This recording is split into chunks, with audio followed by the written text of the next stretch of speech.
আজকে আমি এমন একটি সূরার তাফসীর পেশ করব। আমাদের জীবনে অনেকের দুঃখ কষ্টের কোনো শেষ নাই, আবার অনেকের জীবনে অভিযোগের কোনো শেষ নাই। যার জীবনে অনেক দুঃখ, অনেক কষ্ট, অনেক বেদনা, আজকের এই ওয়াজটা যে শুনবে, এই তাফসীর যে শুনবে, তার জীবনের দুঃখ কষ্ট নিমিষেই হালকা হয়ে যাবে। সুবহানাল্লাহ পড়লেন না? বিশেষ করে আমার বোনদের অনেক অভিযোগ থাকে জীবন নিয়ে। দেখবেন যে মেয়েরা কথায় কথায় বলে, কি জীবন পাইলাম, স্বামী ভালো না, বাপ ভালো না, মেয়ে ভালো না, অভিযোগের কোনো শেষ নাই। বাট মাথায় রাখবেন, মুমিন বান্দা অভিযোগ করে না। মুমিন সব সময় বলে, ভাই তুমি কেমন আছো? ও কোনো কথা ছাড়া বলে, আলহামদুলিল্লাহ আমি ভালো আছি। ঠিক কেন বলেন যুবকেরা? লাইন শাকারতুম লাযীদান্নাকুম ওয়া লাইন কাফারতুম ইন্না আযাবি লাশাদীদ। কথা হবে না? প্লিজ প্লিজ আমাকে তাফসীর করতে দেন। প্লিজ কোনো কথা বলবেন না। আল্লাহ বলছেন যে শুকরগুজার হবে। If you are grateful, I will increase your ni'mah. If you are ungrateful, then my punishment is the hard punishment in this world and the next. আল্লাহ বলছে, যে বান্দা বলে যে আল্লাহ আমি ভালো আছি, আল্লাহ আমাকে ভালো রেখেছে, তার একটা বাক্যের জন্য আল্লাহ তাকে আরো বেশি নিয়ামত দান করেন। আর যে বলে আমি ভালো নাই, আমার শরীর ভালো না, এই না সেই না, খালি অভিযোগ, আল্লাহ বলে তোর জন্য আমার পাকড়াও অপেক্ষা করছে, শাস্তি অপেক্ষা করছে। তাহলে আমি একটু ট্রায়াল দেই। কেউ যদি আপনাকে বলে যে হাউ আর ইউ ম্যান, কেমন আছেন আপনি, আপনি কি আগে অভিযোগ করবেন না আগেই পড়বেন আলহামদুলিল্লাহ? ওকে, একটু ট্রাই করি। কেমন আছেন আপনারা সবাই? আজ থেকে অভিযোগ বাদ দেন। সবসময় ভাববেন যে কি আছে। Don't think about whatever you don't have. You have to think about whatever you have. যা আছে তা নিয়ে ভাবেন, যা নাই তা নিয়ে ভাববেন না। দেখবেন আপনার জীবনটা অচিরেই সুখময় হয়ে যাবে। সুবহানাল্লাহ পড়েন। টাঙ্গাইল কিন্তু ঢাকা থেকে বেশি একটা দূরে নয়। অ্যাভারেজ 2 ঘন্টা লাগতে পারে টাঙ্গাইল থেকে ঢাকা। ঢাকার গুলশানের নাম শুনছেন আপনারা সবাই? উত্তরার নাম শুনছেন সবাই? অনেকে শুনেছেন, অনেকে গেছেন। আপনি যদি রাজশাহীতে যান, আমার কথাগুলো কিন্তু আপনি শুধু ঠিক বেঠিক বলে শুনলে হবে না। আমি কিন্তু চিকন মাথা খাটায় কথাগুলো বলতেছি, লিখে লিখে রিসার্চ করে বলতেছি। আমার জীবনের বাস্তবিক অভিজ্ঞতা থেকে শিখে আমি বলছি।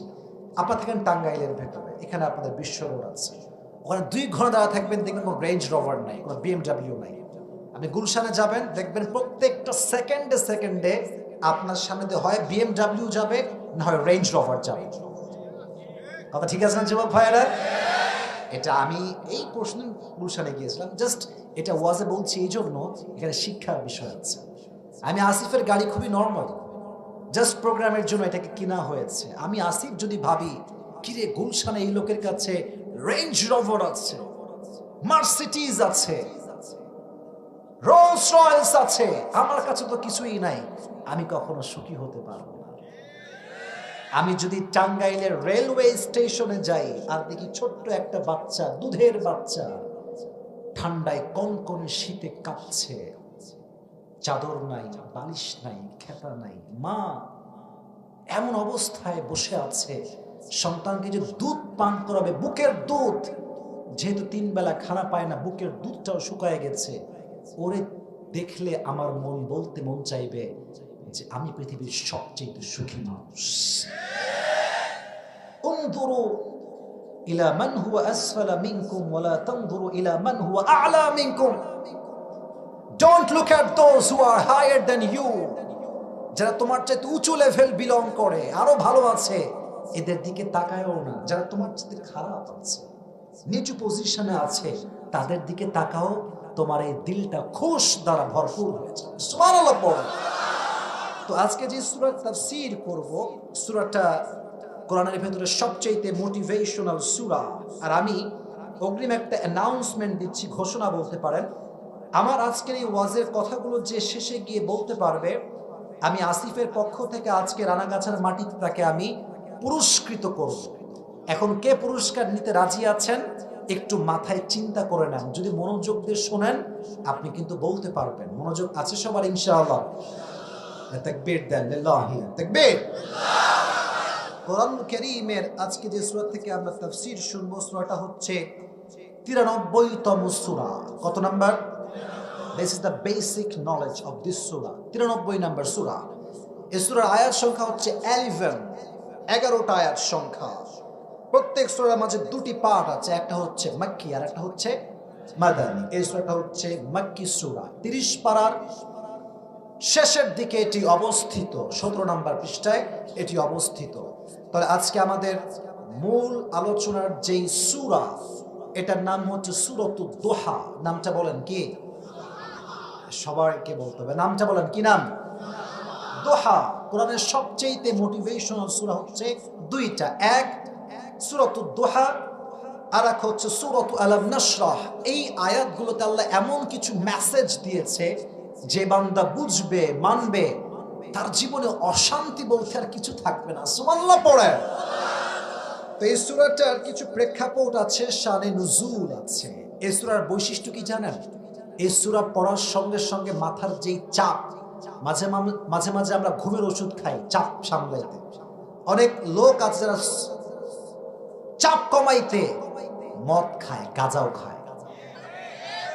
আস্তে ঠিক বলেন কেন? আপনার জোরে বলতে হবে তো ভাইরা, ঠিক আছে কিনা? যে মদ পান করে, যে নেশা করে, তার ডিপ্রেশন কখনো হালকা হয় না, তার ডিপ্রেশন আরো বেশি লেভেলে বেড়ে যায়। আর যে কোরআন পড়ে বিপদের সময়, কষ্টের সময় তার দুঃখ কষ্ট হালকা করে দেয়, একজন আওয়াজ দিয়ে বলেন তো তিনি কে? এই সূরার সেন্ট্রাল থিম বা সাবজেক্ট ম্যাটার হচ্ছে you cannot be upset as a Muslim. This is the main message of this surah. Never lose hope and never be frustrated. হতাশ হওয়া যাবে না, নিরাশ হওয়া যাবে না। আল্লাহ বলছে তোমার গুনাহ কত করেছো তুমি, ইন্নাল্লাহা ইয়াগফিরু যুনুবা জামিআ। যখন তুমি দুটো হাত তুলে আল্লাহর কাছে তওবা করবা, তোমার এই চোখের পানি নাকের ডগায় আসার আগেই আমি আল্লাহ তোমার জীবনের সমস্ত গুনাহ খাতা মাফ করে দেব। টেনশনের কোনো কারণ নাই। মুসলমান তো একটা কথা বলবে, যার রব আছে তার টেনশনের কোনো কারণ নাই, ঠিক কিনা বলেন? প্রত্যেকটা সূরার একটা শানে নুজুল আছে। কেন নাজিল হয়েছে, কোন প্রেক্ষাপটে নাজিল হয়েছে, আমরা তাফসীরে ঢুকে যাচ্ছি, খুব মনোযোগ দিয়ে শুনবেন। নবীজির কাছে প্রতিনিয়ত আল্লাহর পক্ষ থেকে ওহী নাজিল হতো। হঠাৎ করে ওহী আসা আসমান থেকে বন্ধ হয়ে গেল। একদিন যায়, 2 দিন যায়, 3 দিন যায়, 4 দিন হয়ে যায়, এভাবে 2 সপ্তাহ কেটে গেল, ওহী আর আসমান থেকে নামে না। আল্লাহর হাবিব টেনশনে পড়ে গেলেন, আল্লাহ কি আমার উপরে নারাজ হয়ে গেল নাকি, ওহী কেন আসে না? এদিকে কাফেররা তো সুযোগে আছে, নবীকে কখন গালি দেওয়া যায়, সুযোগ বুঝে বলছে, আরে মুহাম্মদ তোর রব তোরে ভুলে গেছে। নাউজুবিল্লাহ পড়লেন না? তোর রব তোরে না ভুললে ওহী বন্ধ হলো কেন? নবীজি টেনশনে পড়ে গেলেন যে আল্লাহ ওহী নাজিল হয় না কেন? And he started to miss the revelation. ওহীকে তিনি মিস করতে আরম্ভ করলেন। আর কাফেররা গালির পরে গালি দেওয়া শুরু করলো যে মুহাম্মদের রব মুহাম্মদকে ভুলে গেছে।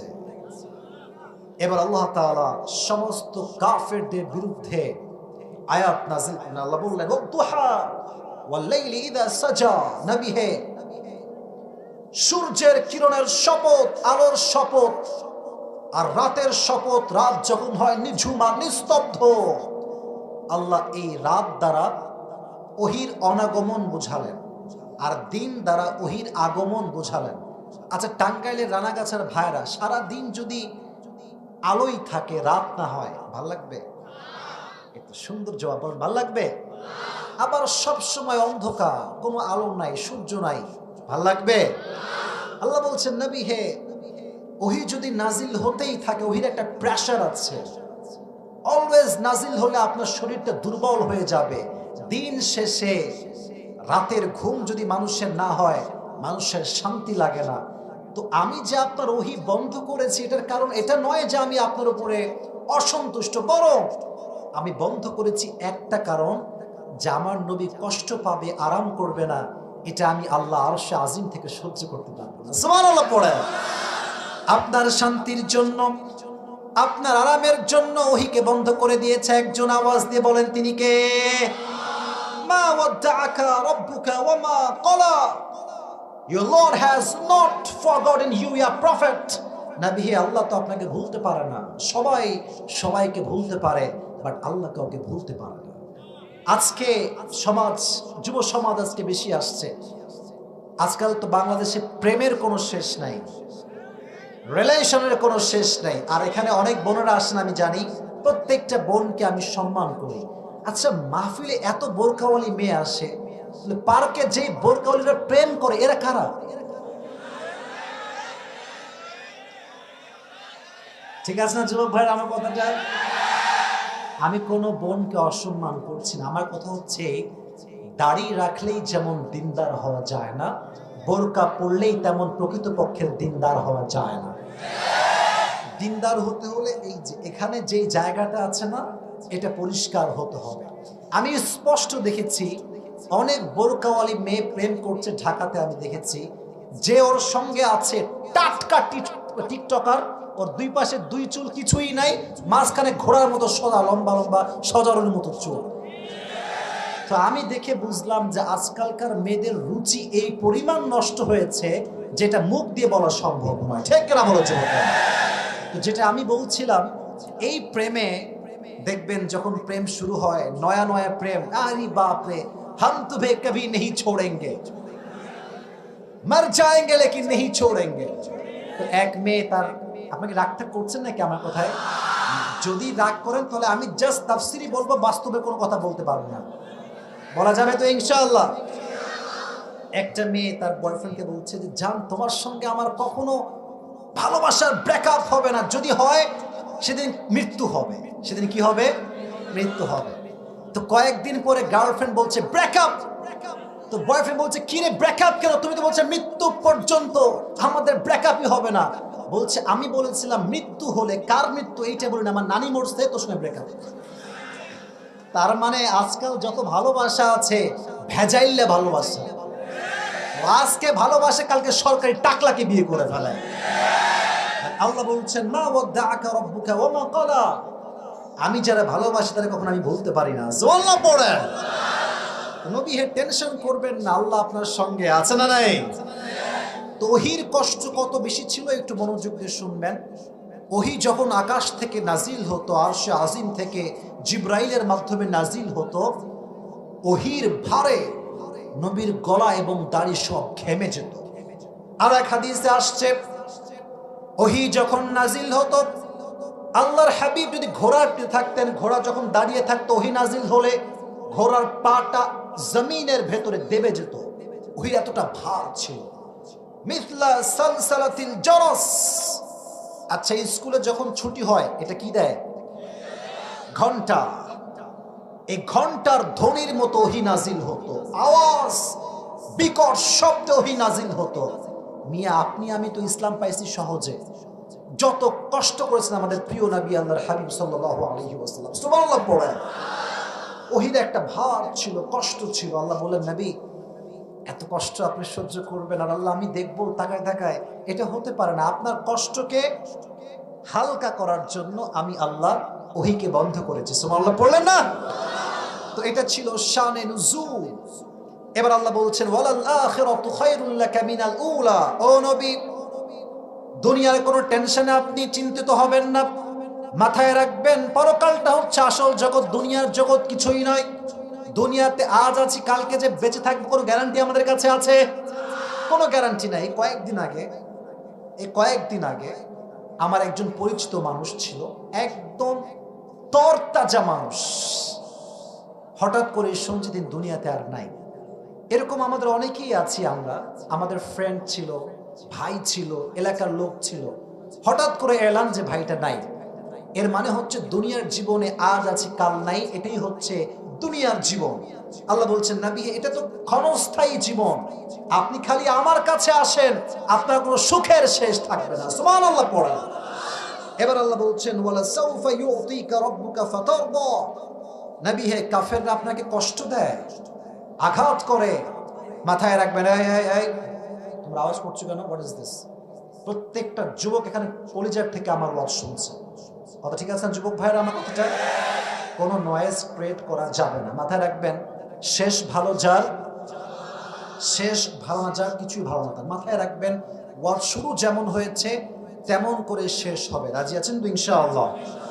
আল্লাহ বলছেন নবী আপনাকে আমি এমন কিছু দিব, indeed and verily I will make you happy, আমি আপনাকে খুশি করে ফেলব। কেমন করে? আল্লাহর হাবিব দোয়া করেন, আল্লাহ ইসলামের গতি বেশি একটা ভালো না, আল্লাহুম্মা আইজ্জাল ইসলাম বিহাব্বি হাযাইনি রাজুলাইন বিআবি জিহাল ইবনে হিশাম আও বিউমর ইবনুল খাত্তাব। হে আল্লাহ তোমাকে আমি দুইটা নাম বলবো, যে কোনো একজন মানুষকে মুসলিম বানাই তুমি ইসলামের পতাকা উঠায় দাও। আল্লাহ বললেন, ও নবী চিন্তা করবেন না, আমি ওমরের জন্য ইসলামটাকে কবুল করে ফেললাম। সুবহানাল্লাহ পড়েন। এই তাহাজ্জুদ দোয়া করে নবীজি সকালবেলায় গিয়েছেন দাওয়াতের কাজ করতে। যখন দাওয়াতের কাজ করছেন নবীজি গোপনে গোপনে দেখছে সবাই যে ওমরে ফারুক তরবারি নিয়ে আঘাত করবার জন্য এগিয়ে আসছে। হামজা ইবনে আব্দুল মুত্তালিব বলল, ইয়া রাসূলুল্লাহ পালিয়ে যান, Omar will kill you very soon, সে আপনাকে মেরে ফেলবে। নবীজি বললেন, কোনো মারামারি হবে না, আমি যে তাহাজ্জুদ দোয়া করেছিলাম ওই দোয়াটা মনে হয় আল্লাহ কবুল করে ফেলেছেন। ওমরে ফারুক এসেই তরবারি ফেলে দিয়ে সঙ্গে সঙ্গে পাঠ করলো, লা ইলাহা ইল্লাল্লাহ মুহাম্মাদুর রাসূলুল্লাহ, কালেমা পাঠ করে মুসলিম হয়ে গেল। আল্লাহ বললেন, নবী আপনি টেনশন করছিলেন না ইসলাম নিয়ে, আমি আল্লাহ আপনাকে খুশি বানাই দিলাম। সুবহানাল্লাহ পড়লেন না? আর একটা হাদিস শোনায় আল্লাহ কিভাবে নবীকে খুশি করেছেন। আচ্ছা আপনারা সবাই মেরাজের কথা শুনেছেন? শুনছেন না আপনারা সবাই মেরাজের কথা? এটা কখন ঘটছে? যখন নবীজি অনেক টেনশনে ছিলেন, দুশ্চিন্তায় ছিলেন। একদিকে খাদিজা চলে গিয়েছে, আর একদিকে আবু তালেব চলে গিয়েছে। নবীজি টেনশন, শেল্টার দেওয়ার মতো কেউ নাই, সাপোর্ট দেওয়ার মতো কেউ নাই। আল্লাহ বললেন, নবী দুনিয়াতে খারাপ লাগছে, আসেন আমি আল্লাহ আপনাকে আরশে আজিমের মেহমান বানাই দিব। সুবহানাল্লাহ। এবার নবীকে আল্লাহ তাআলা আরশে আজিমে নিয়ে গেলেন, জান্নাত দেখালেন, জাহান্নাম দেখালেন, এবং 5 ওয়াক্ত নামাজের হাদিয়ার মাধ্যমে আল্লাহ নবীকে খুশি করে ফেললেন। সুবহানাল্লাহ পড়ে। দুইটা বিষয় পেলাম, এক ওমরে ফারুক ইসলাম গ্রহণ করেছেন, 2 আল্লাহ নবীকে মেরাজে নিয়ে গিয়েছেন, 3 আমরা যেই দিকে ফিরে নামাজ পড়ি এটার নামটা কি বলেন না? কি সাইড? পশ্চিম বা কিবলা। তো যখন নবীজি মক্কার থেকে মদিনায় আসলেন, আল্লাহ তাআলা কিবলাকে চেঞ্জ করে দিলেন। আচ্ছা ভাই, সারা জীবন পশ্চিমে আমরা নামাজ পড়ি, যদি পূর্ব দিক নামাজ পড়া শুরু করি মনে কি ভালো লাগবে বেশি? একটা নবীরও ভালো লাগে না। আল্লাহ আমার সব বংশ ওদিকেই ফিরেছে, আমি ওই দিকেই ছিলাম, আপনি কিবলা কেন চেঞ্জ করলেন? মনে মনে কষ্ট লাগে। প্রত্যেক দিন ফরজ সালাতের পর নবীজি আরশে আজিমের দিকে এমনি হাত তুলে তাকায় থাকেন। আল্লাহ আল্লাহ কিছু বলেন না, কিন্তু আল্লাহ আয়াত নাজিল করলেন, নবী হে আপনি টেনশন করবেন না, ফালানুওয়াল্লিয়ান্নাকা কিবলাতান তারদাহা, আপনি আগে যেই দিকে নামাজ পড়লে খুশি হতেন আমি আল্লাহ আবার সেই কিবলা আপনাকে ফিরাই দিলাম। সুবহানাল্লাহ পড়ে। নবী কষ্ট পাইছে, আল্লাহ নবীকে খুশি করেছেন। অতএব আমরা যদি কষ্ট পাই মাথায় রাখবেন, জীবনে যা হারাই গিয়েছে এটার মেসেজ হচ্ছে এরকম, যা হারাইছে এর চাইতে উত্তম বেটার অপশন আল্লাহ আপনার জন্য তৈরি করে রেখে দিয়েছে। অতএব বলবেন না হুজুর শেষ, আমার ক্যারিয়ার শেষ, জীবন শেষ না। মুমিনের জীবন যেখান থেকে শেষ হবে মুমিন সেখান থেকে আবার জীবন শুরু করবে। ঠিক না বলেন? মোটিভেশন, ওয়ালা সাউফা ইউতিকা রাব্বুকা ফাতারদা, নবী হে আমি আল্লাহ আপনার সমস্ত দুঃখ কষ্টকে হালকা করে দেব। এবার আল্লাহ তাআলা নবীকে তার নিয়ামত স্মরণ করাচ্ছেন যে কি কি নিয়ামত আমি দিয়েছি। আমি একটা বিষয় দেখতে পাচ্ছি, 2-1 লোক, মাত্র 2-3 জন লোক যারা একটু পর পর উঠে আবার বসতেছে, মানে ভয়ে উঠে যায় আবার বসে যায়। মাথায় রাখবেন একটা কথা, ওয়াজ কিন্তু বেশি রাত পর্যন্ত হবে না, বাট যেহেতু ওয়াদা করেছেন তাফসীর শেষ না করে যাবেন না, কেউ যাবেন না। রাজি আছেন তো ইনশাআল্লাহ? আমি কিন্তু ওয়াজের মাঝখানে আছি, আমাকে একটু সাপোর্ট দেন। নবীজি বলছেন, আলাম ইয়াজিদকা ইয়াতীমান ফাআওয়া, নবী আমি কি আপনাকে ইয়াতীম পাই নাই? আপনি তো ইয়াতীম ছিলেন, ইয়াতীম থেকে আপনাকে এত বড় নবী হিসেবে কবুল করেছে একজন। আওয়াজ দিয়ে বলেন তো তিনি কে? নবী যখন ছোট্ট শিশু ছিলেন, মাত্র 6 ইয়ার্স, 6 বছর বয়স, আম্মা জানকে নিয়ে নবী যাচ্ছেন দূরের পথে মদিনার দিকে। হঠাৎ করে আম্মা জান ঘোড়ার পিঠ থেকে নেমে গিয়েছে, উটের পিঠ থেকে নেমে গিয়েছে, বলছে, মুহাম্মদ আমার পেটে প্রচন্ড ব্যথা, তোমরা আমাকে একটু ধরো। সেই দিন নবীর সঙ্গে একজন দাসী ছিল, উম্মে আইমান। সে নবীজির আম্মাজানকে এইভাবে ধরেছে, এইভাবে দেখেন, এই যে এদিকে, এই যে পেছন সাইডটা এমনে পড়ে গিয়েছে, উম্মে আইমান এমনে দুই হাত দিয়ে ধরেছে তার পিঠের সাইডটা। নবীজি দৌড় দিয়ে এসে বলছে, আম্মাজান কি হয়েছে আপনার, আপনি ঠিক আছেন? আপনার কি হয়েছে আম্মাজান? বলছে, ইয়া মুহাম্মদ, প্রত্যেকটা মানুষের জীবন একদিন শেষ ঘটবে। আজকে আমার জীবনের শেষ মুহূর্তে আমি চলে আসছি, বাট এটা আমার বিশ্বাস আছে, আমি যে সন্তান আমার পেট দিয়ে জন্ম দিয়েছি, আমার সন্তান সাধারণ কোনো মানুষ নয়, তুমি মুহাম্মদ গোটা বিশ্বকে আলোকিত করতে পারবে। সুবহানাল্লাহ পড়েন।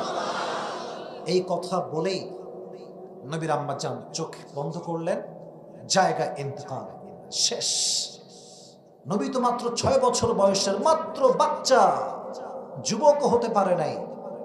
মায়ের মৃত্যুতে নবীজি শোকে দিশাহারা হয়ে গেলেন, কাঁদতে শুরু করলেন, আম্মাজান আপনি কোথায় গেলেন? উম্মে আইমান তাকে টেনে হিচড়ে পাহাড় থেকে নামিয়ে নিয়ে আসছে। যারা ওমরায় গিয়েছেন দেখবেন, আবাওয়া, এখানে নবীজির মায়ের কবর দেওয়া হয়েছে, চতুর্পাশে পাথর আর পাথর। আমি গিয়ে ভাবলাম, কি রে, এখানে চতুর্পাশে পাথর, নবীর আম্মাকে কবর দিল কেমনে, আর নবী গেল কেমনে? হাদিসে আসছে 57 বছর পরে, 63 বছরের বয়সে যখন নবীজি মায়ের কবরের পাশ দিয়ে যাচ্ছেন, বলছেন, এই সাহাবা একরাম, যাও তোমরা যে যার জায়গায় ফিরে যাও, আজ আমি আমার মায়ের সঙ্গে কথা না বলে বাসায় যাব। জোরে সোরে সুবহানাল্লাহ আপনারা বললেন না সবাই ভাইরা? আজকে মায়ের সঙ্গে আমি কথা বলেই যাব। নবীজি এদিকে তাকান, আমার বডিতে মাঝে মাঝে দেখবেন বাচ্চারা এই যে দুই হাঁটু আছে না, দুই হাঁটু তুলে এমনে করে দেখবেন মাঝে মাঝে কান্দে, এটা হচ্ছে মায়া কান্না। বাচ্চারা দুই হাঁটু তুলে এমনে কান্দে।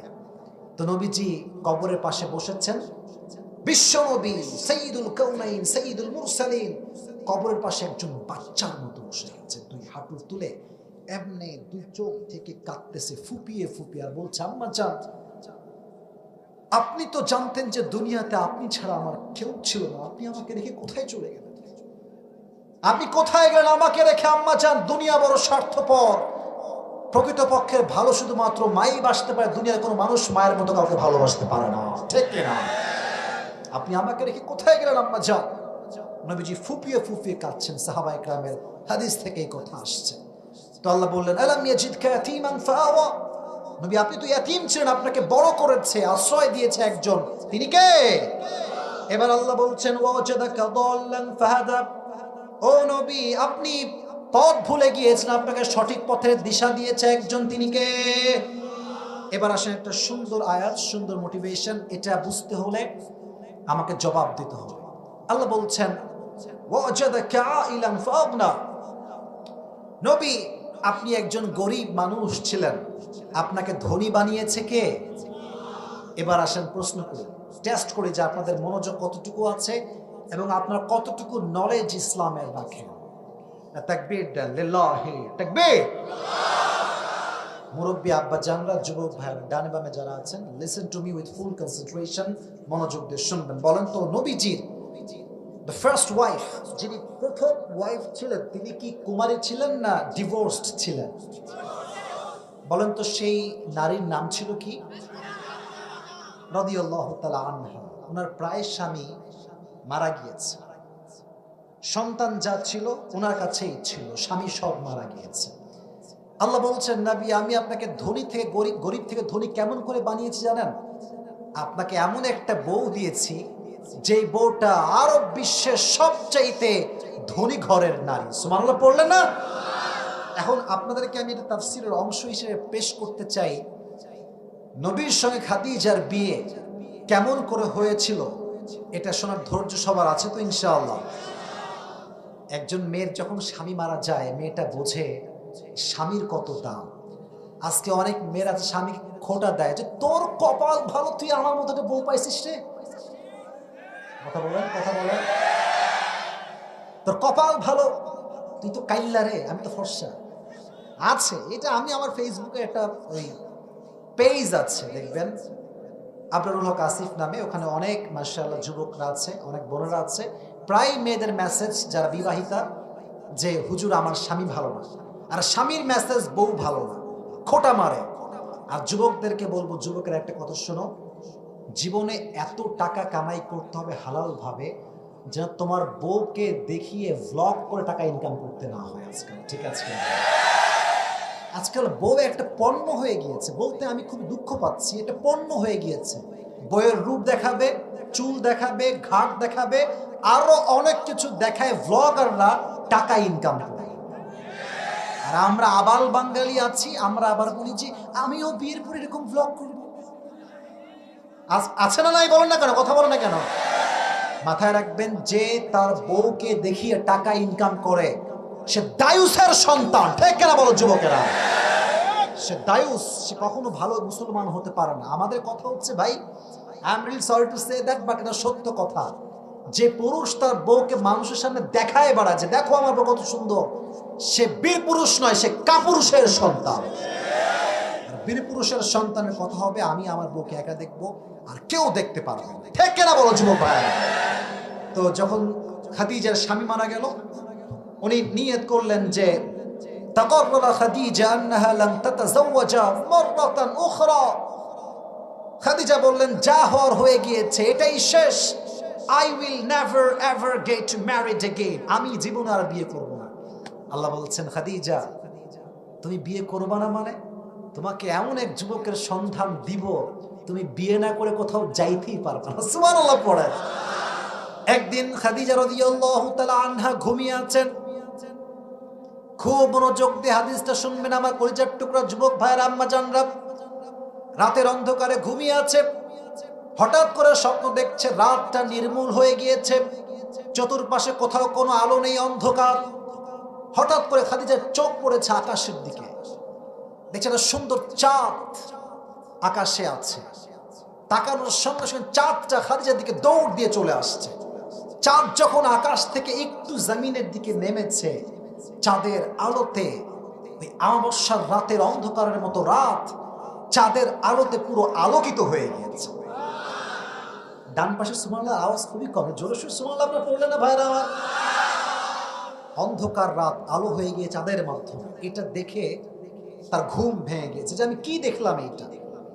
তার চাচা ছিলেন একজন স্বপ্নের ব্যাখ্যাবিদ।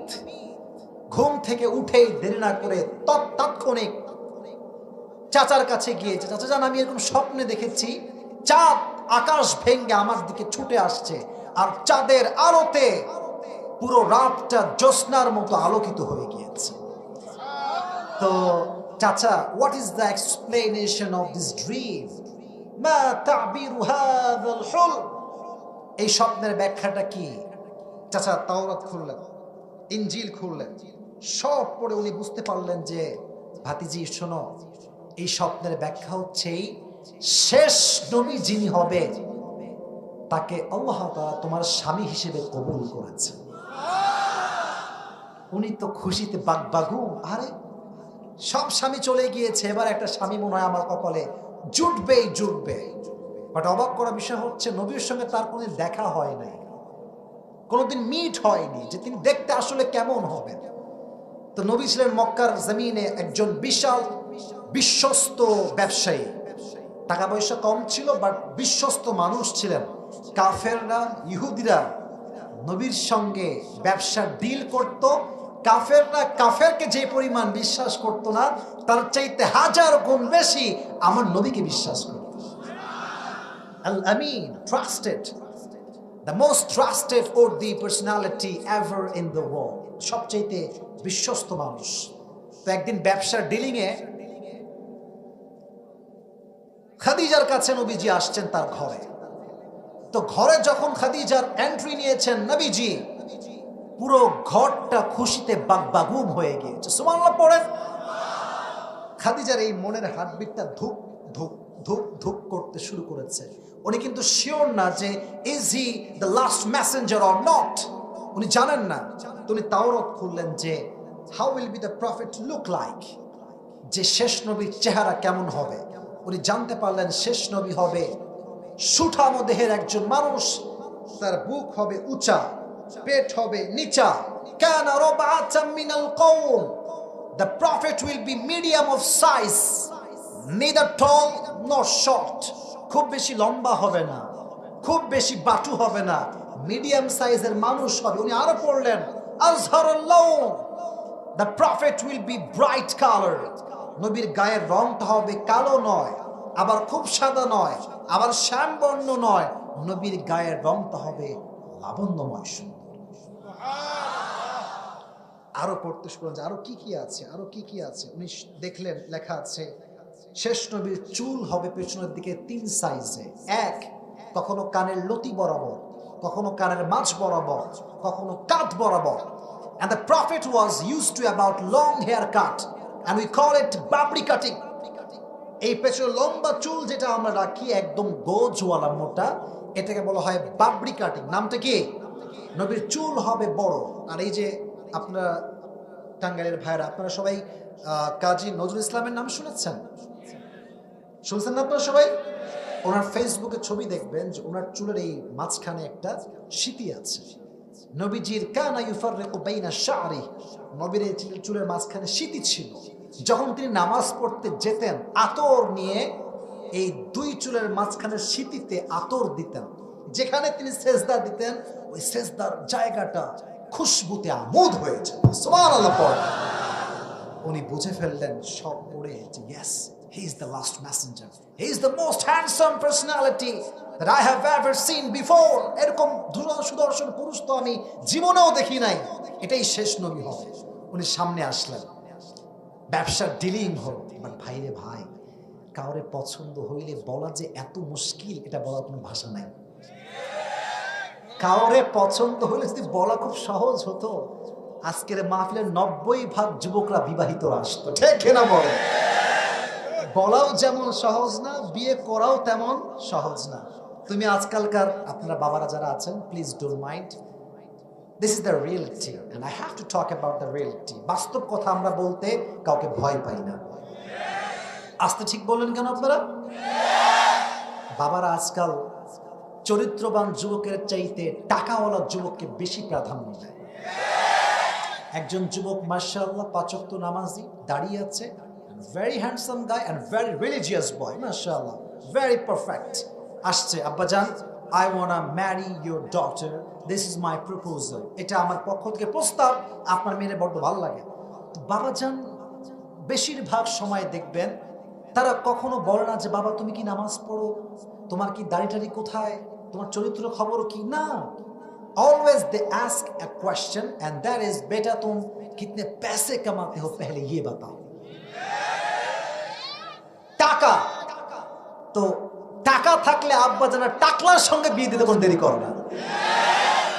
সেদিন নাটোরের মাহফিলে আমার নাটোরের মাহফিলে আমি বললাম, একজন যুবক ওই মেয়ের বাপ যে টাকলার সঙ্গে বিয়ে দিয়েছে বলছে, আব্বা জান ये आपने क्या कर दिया, किसके साथ शादी दे दिया, इसके सर पे तो बाल नहीं है, এর মাথায় তো চুল নাই, আব্বা জান আপনি কি করলেন এটা?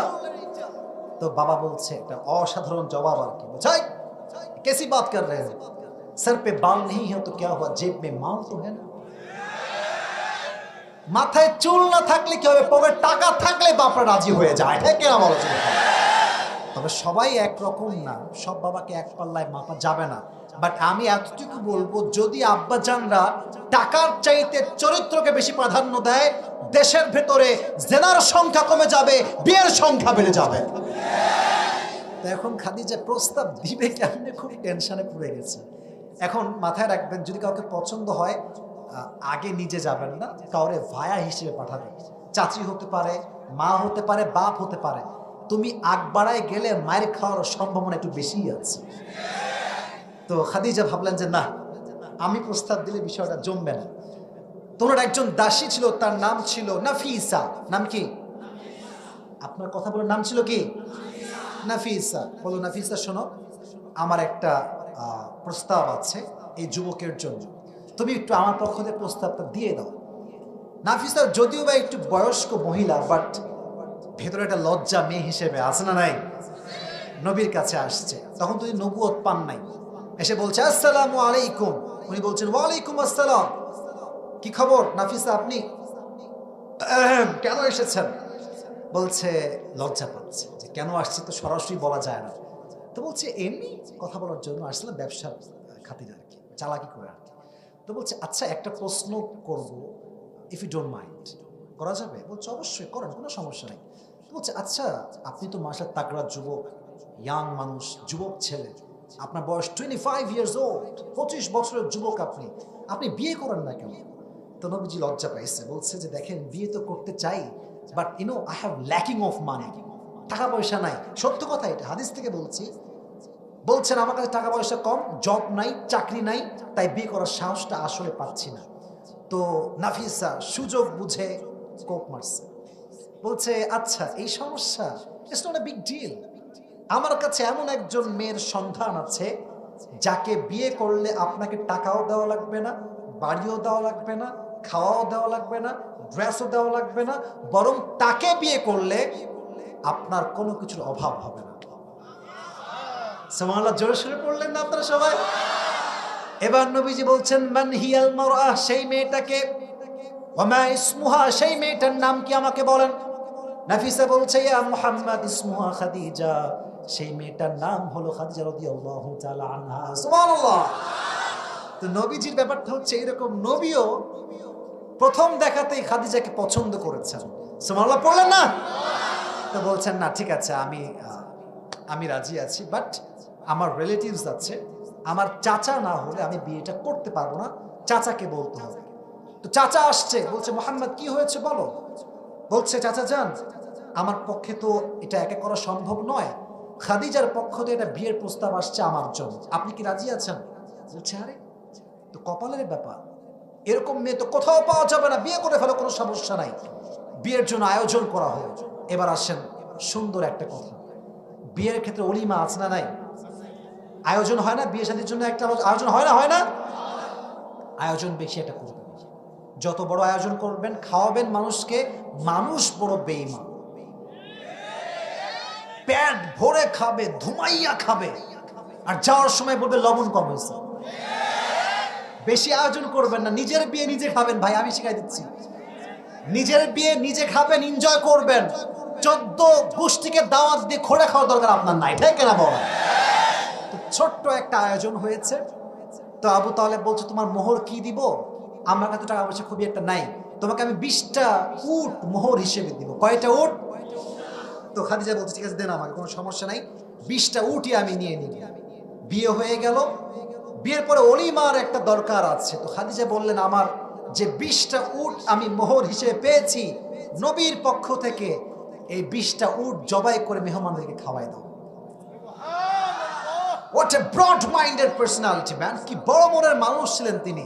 এখন যখন বিয়ে হয়ে গিয়েছে, এবার আসেন আয়াতের মূল কথা, এটা হচ্ছে আয়াতের মেইন মেসেজ।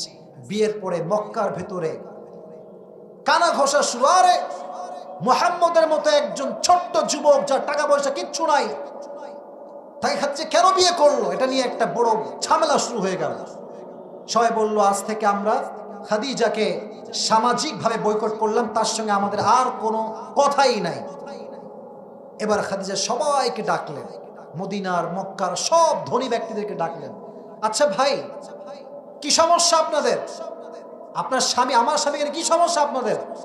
বলছে তুমি হচ্ছে ধনী, তোমার স্বামী হচ্ছে গরিব, এটাই মেইন ফ্যাক্ট, মেইন প্রবলেম। এবার আসেন আল্লাহ বলছেন ওয়াজাদাকা ইলান ফাগনা। খাদিজা বলছেন ও গরিব তাই সমস্যা? আজ আমি খাদিজা ঘোষণা করলাম সবার সামনে, আমার যে সম্পত্তি আছে, আজ থেকে আমার সমস্ত সম্পত্তির মালিক আমি আমার স্বামীকে বানাই দিলাম। ওয়াজাদাকা ইলান ফাগনা। নবী আপনি গরিব ছিলেন, এমন একজন মেয়েকে আপনার জীবন সঙ্গিনী বানিয়ে দিয়েছি যে তার সমস্ত সম্পদ ইসলামের জন্য আপনার সামনে কোরবান করে দিয়েছে। সুবহানাল্লাহ পড়া। এবার আল্লাহ তাআলা নবীকে কয়েকটা নির্দেশ দিচ্ছেন, 3টা। এটা শুনে আমাদের ওয়াজ শেষের দিকে এই সাদা গেঞ্জি হয়ে যায়, ওইটা সাদা গেঞ্জি ছোট বাচ্চা বসো, এদিকে এদিকে এদিকে, কিচ্ছু হয়নি, এদিকে তাকান। বলেন কয়টা নির্দেশ? শুনি নাই তো ভাই, জোরে বলেন না কয়টা। 1, ফাআম্মাল ইয়াতীমা ফালা তাকহার, ইয়াতীমদের সঙ্গে খারাপ ব্যবহার করবেন না। কিছু মানুষ দেখবেন ইয়াতিমের সম্পদকে লুণ্ঠন করে খায়। আবার অনেক মানুষ আছে যদি জানে যে ছেলের বাপ নাই, তার সঙ্গে জুলুম শুরু করে দেয়। ঠিক কিনা বলেন যুবকেরা? আর যার বাপ হারিয়ে যায় সে বোঝে যে পৃথিবীতে বাবার মতো ভালো আমাকে কেউ বাসতে পারে না। ঠিক কিনা বল? এখন বাবা আছে, খুব রাগ ওঠে, তাই না? যে বাবা, আমার আব্বার কথা আমি বলি, আমার আব্বা নিজে একজন স্কলার, আলেম, একটা মাদ্রাসার principal, and he is also খতিব, বড় একজন খতিব একটা বড় মসজিদের। তো আমাকে দেখলেই শুরু হবে নসিহত, আব্বা এইটা করবা, ওইটা করবা না, এইটা করবা, ওইটা করবা না। তো আমি কখনো বিরক্ত বোধ করি না, কারণ আমি জানি আজ যদি বিরক্ত হয়ে যাই, একদিন এই বটবৃক্ষ থাকবে না, সেদিন আমি বাপকে খুঁজেও হারিকেন দিতে পারবো না। ঠিক আছে যুবক ভাইরা? আজ আছে মূল্য দাও, থাকতে মূল্য দাও। মানুষ হারিয়ে গিয়ে মূল্য দিলে কোনো লাভ হয় না। ঠিক কিনা বলো যুবক? ফাম্মাল ইয়াতীমা ফালা তাকহার, ইয়াতীমের সঙ্গে আপনি খারাপ ব্যবহার করবেন না। ওয়া আম্মাস সাইলা ফালা তানহার, কেউ আপনার কাছে চাইলে, সাহায্য চাইলে তাকে ফিরিয়ে দিবেন না, তাকে নো বলবেন না। ঢাকায় যখন আমরা যাই, জ্যামে গাড়ি আটকানোর সঙ্গে সঙ্গে গরিবদের সিরিয়াল লেগে যায়, খালি এসে গাড়িতে নক করে, দেন স্যার কিছু দেন। যদি আমি এসি গাড়িতে বসে এই কথা ভাবি, যা রে এত বিরক্ত করে, এই নাই সেই নাই, হবে না, যাও। আল্লাহ বলছে, শোন, তোরে আমি যেমন নামাইছি উঠাইছি, যেমন তোরে আজকে উঠায় রাখছি, তোরে এক মুহূর্তে আমি আল্লাহ নামাইতেও পারি। ঠিক কিনা?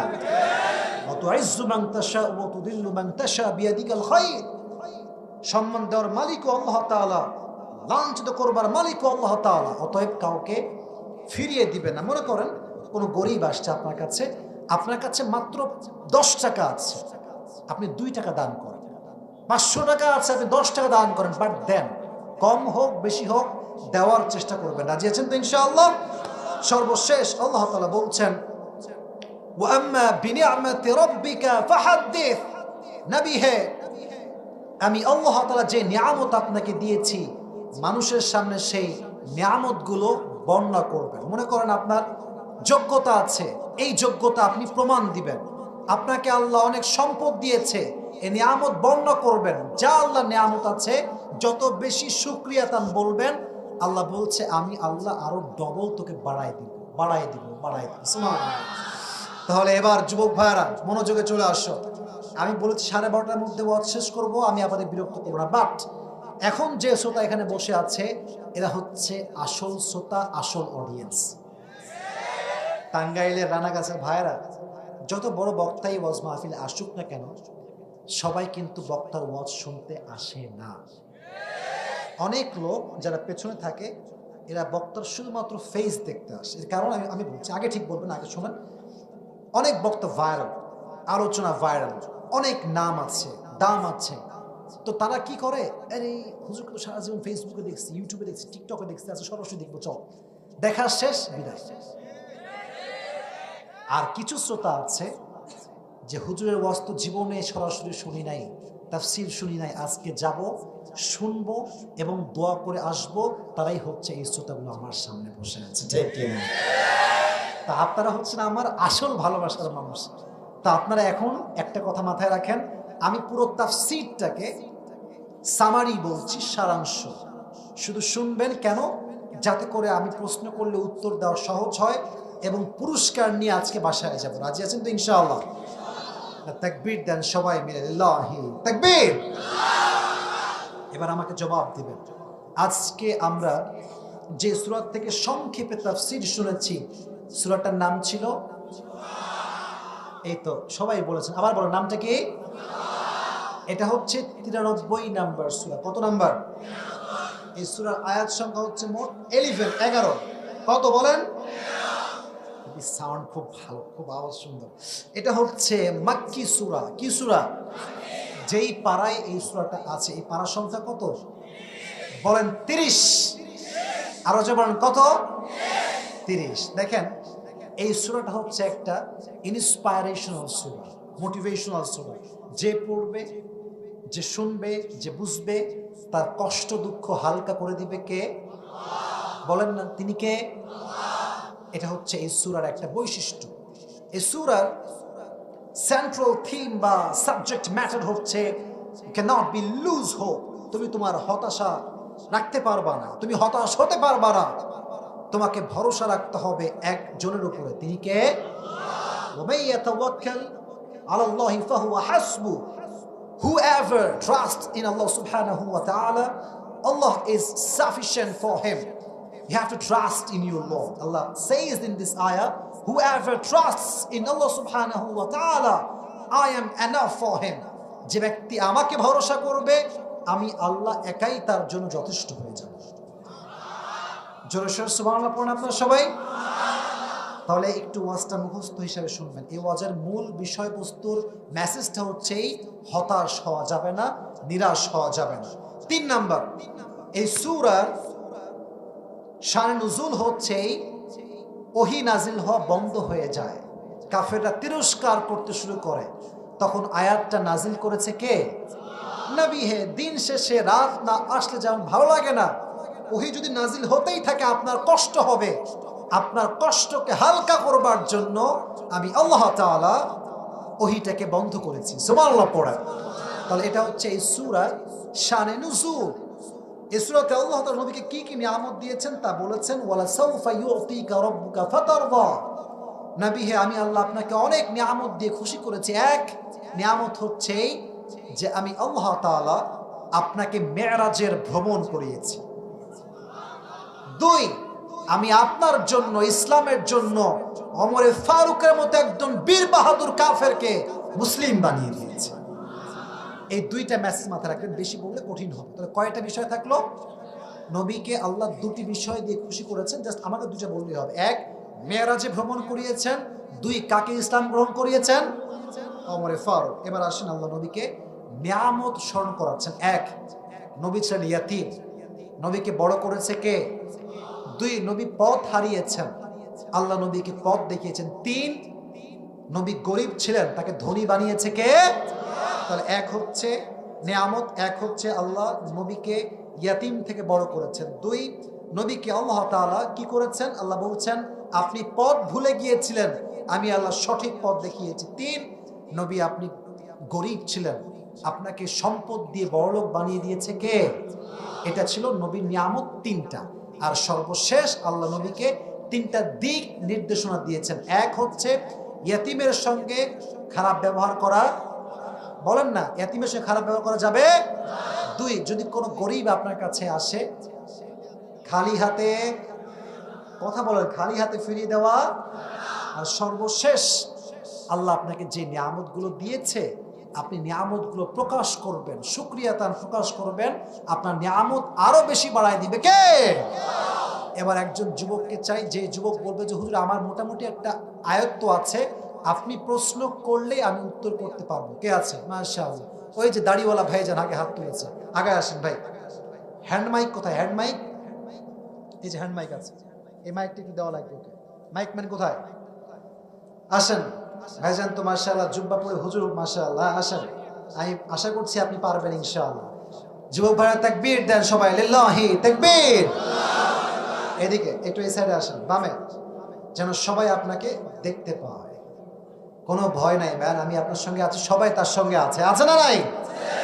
আজকে আমরা যে ওয়াজটা শুনেছি, দেখবো ওয়াজটা শ্রোতার মাথায় কতটুকু ঢুকেছে। আমি একটা কথা বলি, যখন উনি কোনো জবাব দিয়ে দিবেন, আমি বলার আগেই আপনারা মারহাবা বলবেন, অগ্রিম একটা বলেন মারহাবা। প্রিয় ভাই সবাইকে সালাম দেন। আসসালামু আলাইকুম ওয়া রাহমাতুল্লাহি ওয়া বারাকাতুহু। মাশাআল্লাহ। ভাই আজকে আমাদের আলোচনার যে সূরা, এই সূরাটার নামটা কি? সূরাতুদ দুহা। দুহা। মারহাবা বললেন না? এটা কত নাম্বার পারায় আছে? এটা 30 নম্বর পারায় আছে। এটা কত নাম্বার সূরা? এটা হলো সূরা নাম্বার 93। জোরে সোরে মারহাবা বলেন। এই সূরার আয়াত সংখ্যা কত ভাইজান? 11। সূরাটা কি মাদানী না মাক্কি? মাক্কি। মারহাবা। ব্যবসা খুবই ভালো, আজকে আমার লস হবে কনফার্ম। আচ্ছা যাই হোক, তো প্রিয় ভাই আজকে এই সূরা আমরা জেনেছি এটা সেন্ট্রাল থিম বা মূল একটা মেসেজ আছে, সাবজেক্ট ম্যাটার। এই মেসেজটা কি ছিল? হতাশ হওয়া যাবে না। মারহাবা। মুমিন হিসেবে হতাশ হওয়া যাবে না। এবার আসেন, এই সূরার 3 নাম্বার বিষয়বস্তু ছিল হচ্ছে শানে নুজুল বা প্রেক্ষাপট। কারণটা কি ছিল? প্রেক্ষাপটটা কি ছিল? প্রেক্ষাপট ছিল যে নবী আপনি ইতিম ছিলেন। না, প্রেক্ষাপট এটা ছিল না। কোন প্রেক্ষাপট এটা নাজিল হয়? কাফেররা, হ্যাঁ এটা একটু ওহি আসার জন্য ওহি আসা বন্ধ হয়ে গেছিল, এর জন্য কাফেররা নবীকে কটূক্তি করতেছিল। তারপর আল্লাহ তাআলা নবীকে বলেছেন যে আমি ওহিটা বন্ধ করেছি, কারণ ওহিতে আপনার কষ্ট হবে, এই কষ্ট হওয়ার কারণে আমি ওহিটা বন্ধ করেছি। ডেফিনেটলি রাইট অ্যান্সার, সে পারবে। আচ্ছা, এটা গেল ওহি, মানে এটা গেল আপনার শান নুজুল। এবার আসেন যে আল্লাহ তাআলা নবীকে যে নিয়ামতগুলো দিয়েছেন স্মরণ করেন, সেই নিয়ামতগুলো কি কি ছিল? নবী আপনি ইতিম ছিলেন, আমি আপনাকে বড় করেছি। তারপরে নবী আপনি গরিব ছিলেন, আমি আপনাকে ধনী বানিয়েছি। আর একটা খুবই সহজ, আপনি পথ, নবী আপনি পথ ভুলে গেছিলেন, আমি আপনাকে পথ দেখিয়েছি। মারহাবা। এর সাথে পারবে ভাই, সবই তো খালাস করে ফেলছে, আর কি আছে? এবার আসেন শেষে গিয়ে আল্লাহ তাআলা নবীকে 3টি ইনস্ট্রাকশন দিয়েছেন, গাইডলাইন দিয়েছেন, আদেশ দিয়েছেন। সে 3টি আদেশ কি কি ছিল ভাইজান? নবী আপনি এতিমদেরকে মহব্বত করবেন। নবী আপনার কাছে যদি কেউ কোনো কিছু চায়, আপনি তাদেরকে ফিরিয়ে দিবেন না। নবী আপনাকে আমি যে জ্ঞান দিয়েছি সেটা আপনি প্রচার করবেন। নিয়ামতগুলো মানুষকে বলবেন। মারহাবা বলেন সবাই। মাশাআল্লাহ ভাই, আপনি এই পাশ দিয়ে উঠে আসেন আমার কাছে, আসেন আসেন আসেন, আপনাকে পুরস্কার দিই। সে পুরস্কার ডিজার্ভ করে, ঠিক কেনা বলো যুবকেরা? এবং এমন দরকার ভাই যে শ্রোতা পরিপূর্ণ ওয়াজ শোনাতে পারবে। তো মাশাআল্লাহ সে পেরেছে। ভাই আমি অনেক গরিব মানুষ, টাকা পয়সা একদমই নাই বললেই চলে, তাও দেখছি আমি কি আছে পকেটে, যা আছে আসলে কি পকেটে টাকা নাই, সব গাড়িতে রেখে আসছি, যা আছে তোমাকে। তবে একটা কথা মাথায় রাখবেন, দাঁড়ান আগে সেলফি কেন, ওই দাঁড়ান দাঁড়ান দাঁড়ান দাঁড়ান, এখানে দাঁড়ান, হ্যাঁ কেউ হাসাহাসি করবেন না, মাথায় রাখবেন হাদিয়া চাহে ছোটা হো ইয়া বড়া হো, মোহাব্বত তো হামেশা মোহাব্বত হি হোতা হ্যায়, ঠিক কিনা বল? হাদিয়ার কোনো সংখ্যা হওয়া লাগে না, এটা যে আমি পাইছি পুরস্কার, এটাই আমার জন্য সবচাইতে বড় ভালো লাগার বিষয়। 100, 200, 300, ভাই কঠিন গরিব আমি আজকে, তাও যা আছে 400, আমি 500 দেওয়ার ট্রাই করতেছি। এ হচ্ছে 450, 470, 80, 90, ভাই হয়ে গেছে ভাই, মারহাবা বলেন। তো প্রিয় ভাই, তোমাকে এটা আমার পক্ষ থেকে খুচরা পুরস্কার, ধরো ধরো, কোনো সমস্যা নাই। এটা দিয়ে এমবি টেমবি ভরে উল্টাপাল্টা করা যাবে না, ঠিক আছে? এটা দিয়ে একটা দিনই বই কিনতে হবে, বই কিনে নিজের জীবনটাকে আলোকিত করতে হবে, ঠিক আছে যুবক ভাইরা? আমি ছবি তুলবো, আমি দোয়া করি, তারপরে তুলবো। আল্লাহ ভাইকে নেক হায়াত দান করুন, আমিন। বসো।